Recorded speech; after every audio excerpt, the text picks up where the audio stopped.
Assalamualaikum warahmatullahi wabarakatuh. Perkenalkan, nama saya Muhammad Safir Hamiza.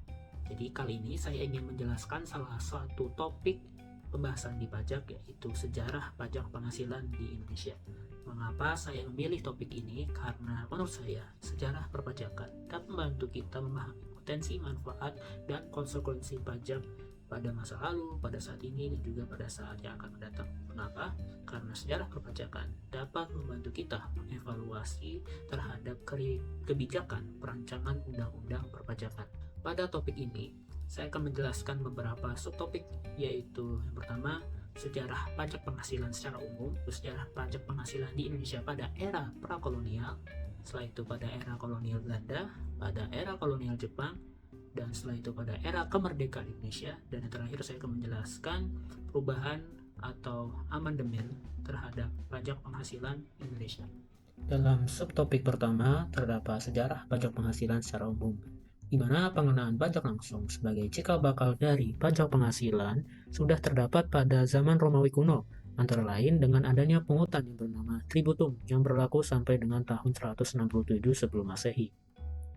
Pengenaan pajak-pajak penghasilan secara eksplisit yang diatur dalam suatu undang-undang sebagai income tax baru dapat ditemukan di Inggris pada tahun 1799. Di Amerika Serikat, pajak penghasilan pertama kali dikenal di New Plymouth pada tahun 1643, di mana dasar pengenaan pajak adalah a person faculty, personal faculties, and abilities. Selanjutnya kita memasuki sejarah pajak penghasilan di Indonesia pada era prakolonial. Di era prakolonial sebelum masuknya Belanda, pajak dikenal dengan istilah upeti. Upeti dipungut oleh raja untuk kepentingan pribadi dan operasional kerajaannya. Contohnya seperti membangun istana atau membiayai rumah tangga kerajaan. Pajak pada masa kerajaan merupakan modal utama untuk pembiayaan negara dan menjalankan roda pemerintahan. Subtopik selanjutnya yaitu sejarah pajak penghasilan pada era kolonial Belanda. Jadi sejarah pajak penghasilan di Indonesia dimulai dengan adanya tenement tax atau suatu kebijakan perpajakan oleh kolonial Belanda pada tahun 1816, atau juga disebut dengan Huis tax, yaitu adalah pajak yang dikenakan bagi suatu warga negara yang mendiami suatu wilayah atau tempat tertentu di atas bumi, seperti sewa tanah, bangunan, atau yang sekarang kita kenal dengan pajak bumi dan bangunan. Pada tahun 1908 terdapat perbedaan perpajakan dengan orang Eropa dan Asia. Hal ini menunjukkan inkonsistensi dalam perlakuan pajak. Maksudnya ini, pada tahun 1908 terdapat ordonansi pajak pendapatan, di mana perlakuan pajak antara masyarakat Indonesia dengan Eropa mengalami perbedaan. Sebagai contoh, pajak penghasilan bagi orang Eropa disebut sebagai kewajiban paten, bagi masyarakat Indonesia disebut sebagai pajak bisnis atau sengketa bagi masyarakat adat. Pada tahun 1920, di mana ada suatu kebijakan pajak lagi sebagai tahun unifikasi pajak, di mana dualistik selama ini antara kebijakan perpajakan antara orang Eropa dan orang Asia disamakan dengan diperkenalkannya General Income Tax, yakni terdapat dalam Ordonansi Perpajakan Pendapatan yang diperbarui pada tahun 1920. Selanjutnya, pada tahun 1925, pada era kolonial Belanda, seiring dengan perkembangan waktu dengan masifnya pertumbuhan industri di Indonesia, maka pada tahun 1925 diberlakukannya Ordonansi Pajak Perseroan tahun 1925. Pajak ini dikenakan kepada perseroan atau biasa dikenal dengan PPS, Pajak Perseroan. Nah, pada zaman penjajahan Jepang, namanya diganti dengan pajak tanah, dan setelah Indonesia merdeka, namanya diubah menjadi pajak bumi. Istilah pajak bumi ini pun diubah menjadi pajak hasil bumi, yang dikenakan pajak tidak lagi nilai tanah, melainkan hasil yang keluar dari tanah. Pada tahun 1935 diberlakukannya Ordonansi Pajak Upah, di mana adanya pengenaan pajak terhadap majikan melakukan pemotongan pajak terhadap pegawai yang memiliki tarif pajak progresif. Selanjutnya pada tahun 1946, pada zaman Perang Dunia II, adanya juga pajak perang. Setelah itu dialihkan namanya menjadi pajak peralihan karena terjadi ordonansi lagi. Setelah itu pada tahun 1957 yang tertuang pada Undang-Undang Nomor 21 tahun 1957, di mana pajak peralihan diganti namanya menjadi pajak pendapatan atau sering disebut dengan Ordonansi Pajak Pendapatan 1944.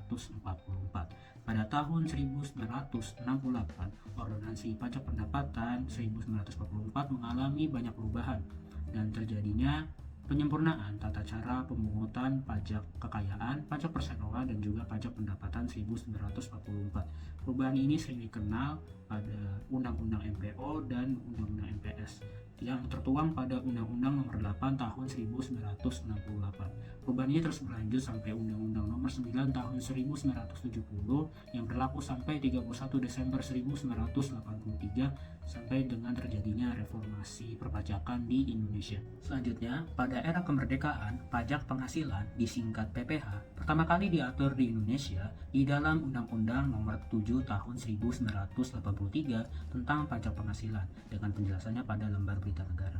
Selanjutnya, pada subtopik amandemen atau perubahan dari pajak penghasilan di Indonesia.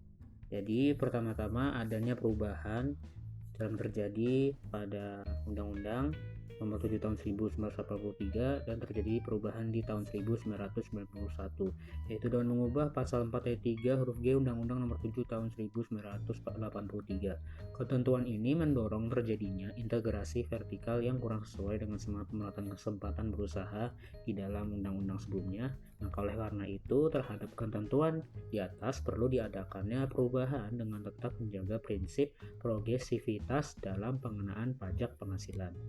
Selanjutnya terjadi perubahan lagi di tahun 1994 yang tertera dalam Undang-Undang Nomor 10 Tahun 1994, di mana pokok-pokok perubahan sebagian besarnya mengatur tentang ketentuan subjek dan objek pajak.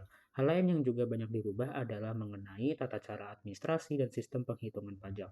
Tujuan yang ingin diraih pada tahun 1994 pada perubahan ini yaitu dengan penguatan fungsi pengatur pajak, pemerataan bangunan, dan menggerakkan sektor ekonomi bisnis secara makro. Setelah itu ada amandemen lagi atau suatu perubahan di tahun 2000 yaitu tertuang dalam Undang-Undang Nomor 17 tentang pajak penghasilan tahun 2000, di mana undang-undang ini menitik beratkan kepada upaya penguatan fungsi pajak sebagai fungsi anggaran. Pajak penghasilannya, pajak semakin didorong untuk menjadi tulang punggung dalam pembiayaan keuangan negara. Golongan tarif untuk wajib pajak pun dibedakan antara wajib pajak badan dan wajib pajak orang pribadi. Berbagai kemudahan diberikan kepada wajib pajak untuk memperlancar proses self-assessment.